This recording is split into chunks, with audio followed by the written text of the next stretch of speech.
నేను అనేక సందర్భాల్లో చెప్పా, చిన్నప్పుడు నేను అనుకునేవాడిని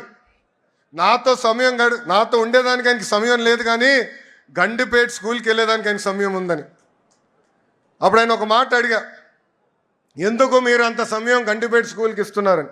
అప్పుడు ఆయన ఒకటే అన్నారు, అరే ఫ్యాక్షన్ దాడిలో ఎవరన్నా చంపేస్తే తిరిగి కుటుంబం మొత్తం మళ్ళీ ఫ్యాక్షన్ చేయాలంటారు, ఆ ఫ్యాక్షనిజంకి హ్యూమనిజం ఇవ్వాలనేది నా లక్ష్యం, దానికి ఫుల్ స్టాప్ పెట్టే బాధ్యత నేను తీసుకుంటానని చెప్పారు.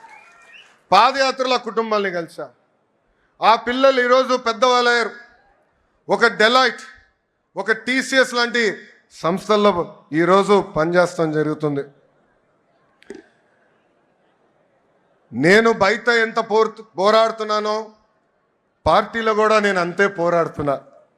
నా లక్ష్యం ఒకటే, పార్టీ కోసం అహర్నిశలు కష్టపడిన కార్యకర్తల నాయకులకి గుర్తింపు ఉండాలి. గ్రామ స్థాయి నాయకులు రాష్ట్ర స్థాయికి ఎదగాలి, పాలిట్ బ్యూరో రూమ్లో అడుగు పెట్టాలనేదే నా లక్ష్యం. పార్టీ ముందు ఒక ప్రతిపాదన ఉంచాను. 3 టర్మ్లు ఒక పదవి చేసిన తర్వాత పై పదవి కన్నా వెళ్ళాలి, లేదంటే ఒక్క టర్మ్ బ్రేక్ తీసుకోవాలి.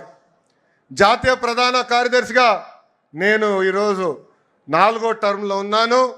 గౌరవ అధ్యక్షుల వారిని నేను కోరేది, ఆ సంస్కరణ నాతో మొదలు పెట్టాలని ఈ సభాముఖంగా నేను కోరుతున్నాను.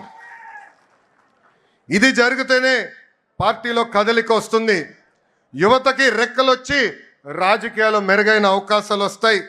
నా స్టైల్ ఒకటే, సీనియర్ని జూనియర్ని సమానం గౌరవిస్తా, పనిచేసే వాళ్ళకే నేను ప్రమోషన్ ఇస్తా.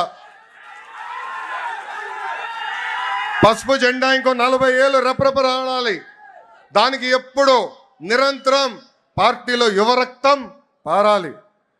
దానికి అందరి సహకారం ఉండాలి. పెద్దలందరూ కూడా ఈరోజు పాలిట్ బ్యూరో సభ్యులందరూ కూడా యువకుల్ని పెద్ద ఎత్తున ప్రోత్సహిస్తున్నారు.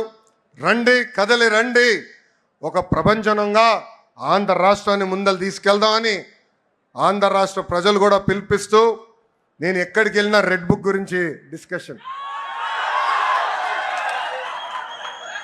నేను అనుకుంటున్నా రెడ్ బుక్ గురించి మాట్లాడాల్సిన అవసరం లే. ఎందుకంటే రెడ్ బుక్ చెప్పగానే కొంతమంది గుండుపోటు వస్తుంది, రెడ్ బుక్ చెప్పగానే కొంతమంది బాత్రూంలో కాలు జారి చెయ్యరగొట్టుకున్నారు. అర్థమైందా రాజా? అర్థమైందా రాజా? అధికారంలో ఉన్నామని గర్వం వద్దు, ఈగోలు వద్దు.